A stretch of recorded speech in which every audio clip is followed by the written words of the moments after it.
Hello, this is Angela with Parker's Permaculture. I'm standing in the backyard of my Portland, Oregon permaculture garden here in Zone 8B. It's actually a little bit chilly this morning. I actually slept in a sweater last night and got an extra blanket, and I love fall. If you know me in real life, you know that I love it when it's cold and rainy, and I really loved how it felt really crisp in the air last night, and it still feels a little bit chilly this morning, and I'm working in a sweatshirt. Excited about that. But the reality is it's August and it's still summer, and there's lots and lots and lots of summer chores to be done. So I did a video, yesterday or the day before, about how I needed to spiff up my front yard garden bed. And there's actually a patch here in my backyard that is similarly a little bit neglected and needs a little bit of care. It has become overgrown. If you are somebody that in your garden, you find that you have a little bit of garden fatigue come late summer, you find that you don't tend to things as closely as you would like, either because it's really hot or it's really rainy where you are, or you're just a little bit tired of being in the garden, that's okay. You have the opportunity to come and spiff things up, tidy things up, get things back under the parameters of your design. So don't be stressed if things get away from you. It's an opportunity to come in and make a difference, make a positive change in your garden. Don't see it as a failure, see it as an opportunity. And also know that gardens are really, really forgiving. And if you let things get out of control, most plants love to be pruned. Most things can be either incrementally stepped back down into the shape and style and size requirements that you need in a series of prunings, or sometimes in one big pruning. So for me, I have a little bit of an area that's gotten out of control. It is down in my asparagus patch, where my Concord grapevines and some squash that I was a little bit lazy about training, and the asparagus itself have all contributed to blocking the path and just being kind of a big jumbly mess. And I'm going to clean that up and talk you through my process, talk you through some of the permaculture way of viewing this kind of situation, why it's good, why it is something that it's okay to have let happen, but why it's also okay to go ahead and tidy it up. So let's go down way back in the back of my garden.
Folks ask me what I do with my grapevine prunings, and typically I put them in the path as chop and drop mulch, and that's because grape prunings can easily root if I throw them in the bed, but if I put them on the path, they will get trampled and trampled and trampled, and therefore they become an effective brown mulch, and they do not create volunteers where I don't want them. I really wish I had gotten a great before picture of what this part of the garden looked like.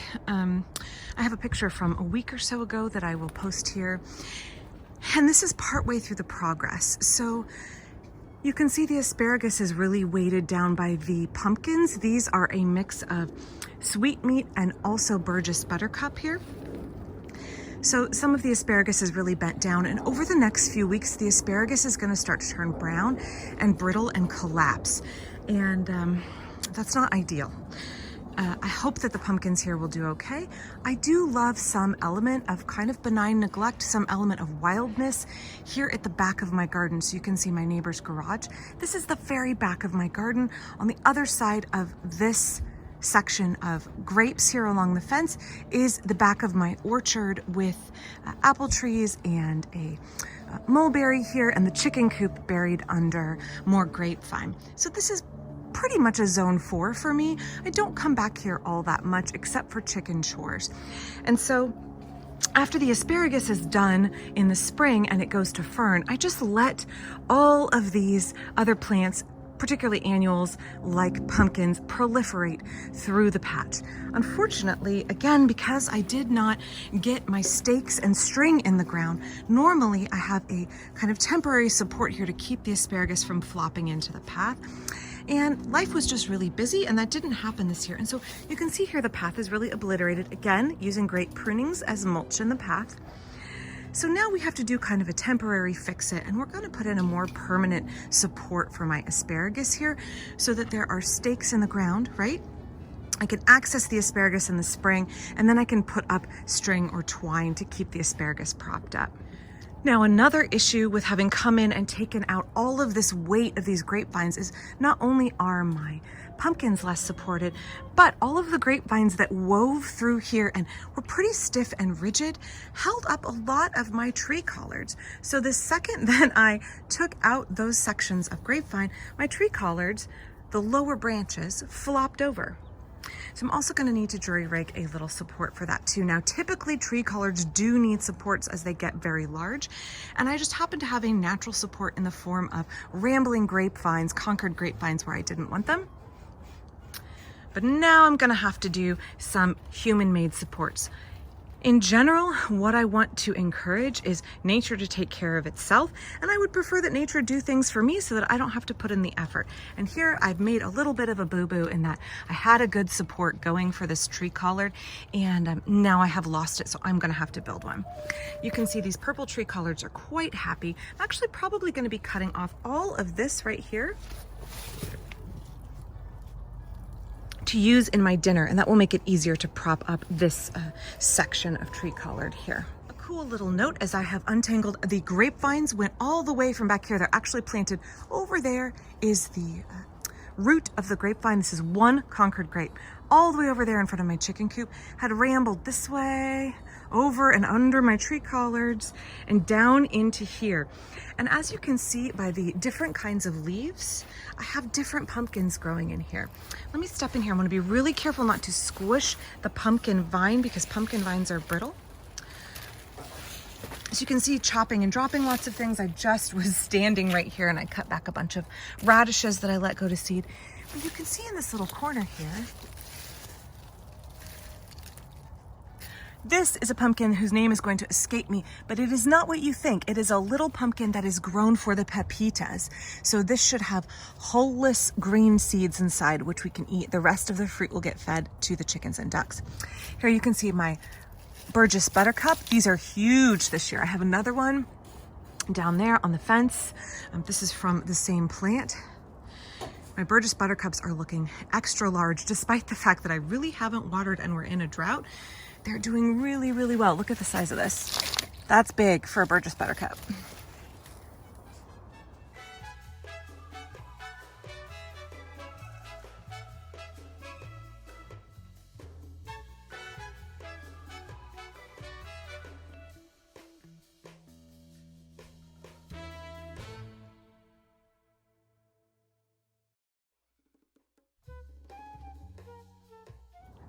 So because the ground is so hard from our drought and our complete lack of rain for ages and ages, we decided to just rig up some temporary hazel stakes here with a little twine. And now look, the path is back. So here's the edge of this bed using repurposed urbanite path, where I will be throwing down even more grape prunings to cover up the dirt and remulch my path. And now I can get through here down to the poultry. So that's nice. And we've done our best to kind of just shift the pumpkins over to the side. You can see here. So while not perfect, not pretty, it's gonna do for now. And then I'm gonna get 1, 2, 3 permanent stakes put in after the rains come back and the ground is soft and malleable and we can sink some stakes in more easily. And that way I have kind of a better solution to my asparagus fern flopping problem.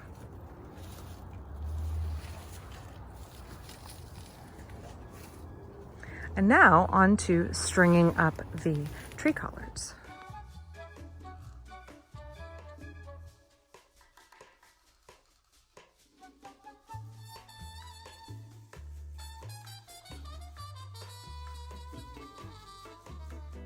5 minutes later or less, and a few hazel stakes that are prunings in the ground and a little bit of twine, and my tree collards are now standing back up.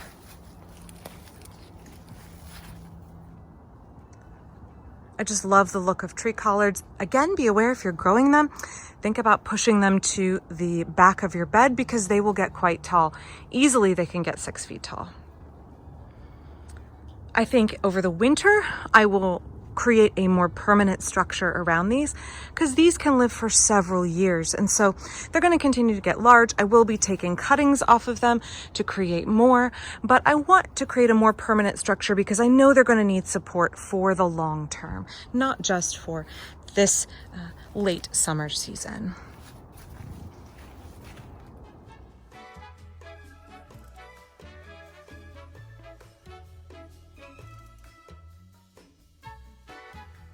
All right, everything is all tidied up as best as can be.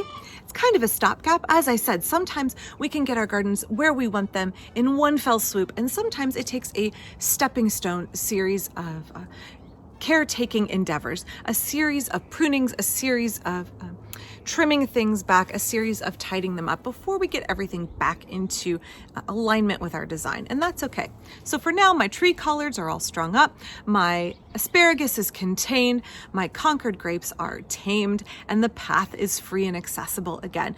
That's all I was hoping for today. It's not beautiful, I don't have a permanent structure yet to contain my asparagus. You would think after 13 years of growing 20 asparagus crowns, I would know better and I would have my asparagus better corralled, but that's just real life. Nothing is perfect in anybody's garden. Even somebody who's got, more than 2 decades of experience in permaculture, not everything goes smoothly all the time. And sometimes life gets a little too busy to tend to everything when we should ideally be handling it.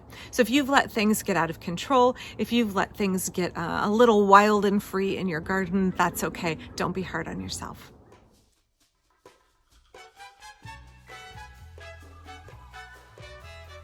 So thank you for watching today. If you got something out of this video, go ahead and click subscribe. That way you can keep abreast of all of my latest videos. I try and upload 3 to 5 videos a week on this channel, and I also upload every Friday to my brand new channel, Parker's Hausfrau. Thanks.